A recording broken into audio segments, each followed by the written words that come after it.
Hello friends, welcome to FreeCAD tutorial, and in this tutorial we will learn the rotational joint in a FreeCAD Default Assembly Workbench. As you can see that I have created this rotational joint, and here is a part R1 and part R2. So if I make a part R1 transparent,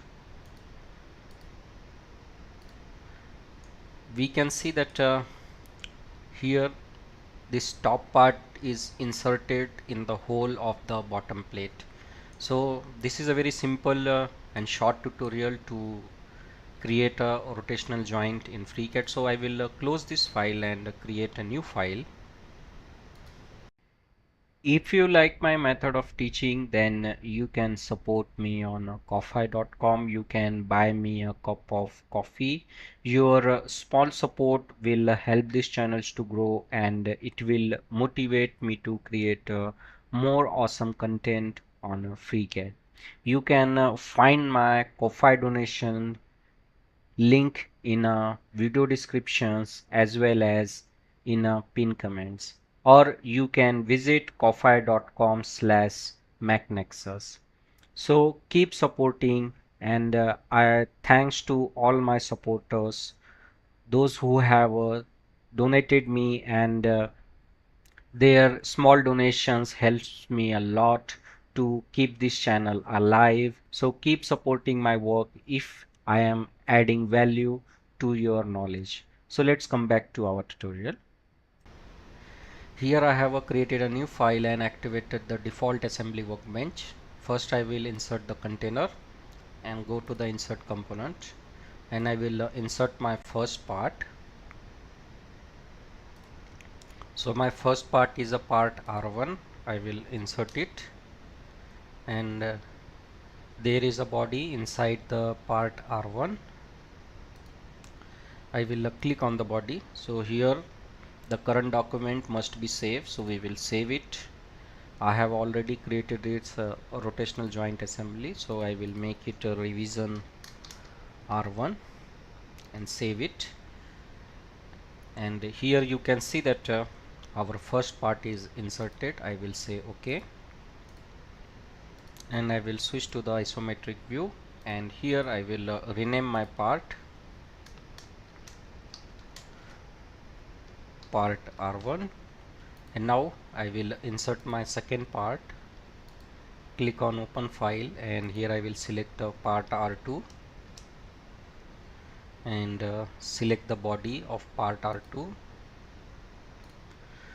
So here second body is inserted here. I will say OK, and now I will also rename it.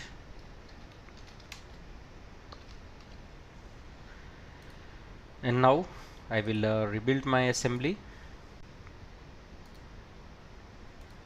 and let's move second part.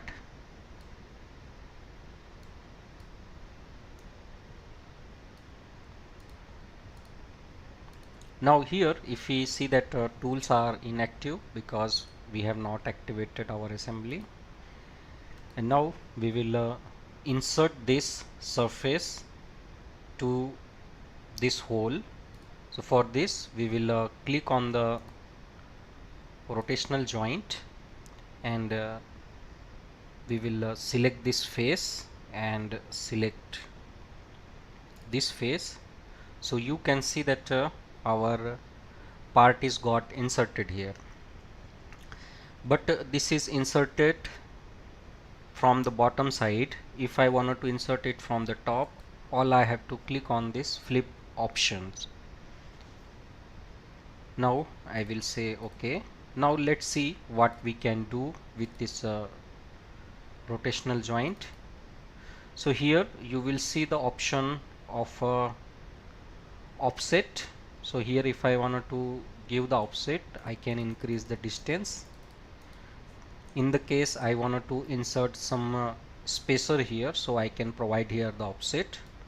Let's press the 0, and now let's see the what are the other option available. So here go to the show advanced offset and click on the offset 1. Now here if we see blue one is a Z axis, green one is a Y, and red one is a X.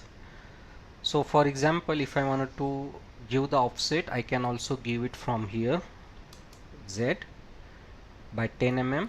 Let's make it 0. And now here is an angle option. I can also provide the angle. For example, if I wanted to mate it with a 45°, then I can also do it here.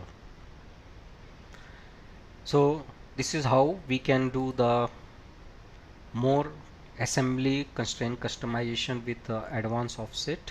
Click on OK. And if I wanted to make it to the previous position,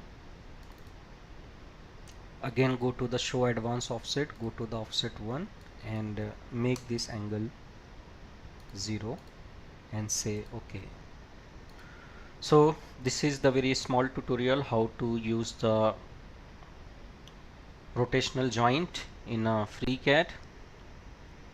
So thank you for watching and thank you for your valuable time.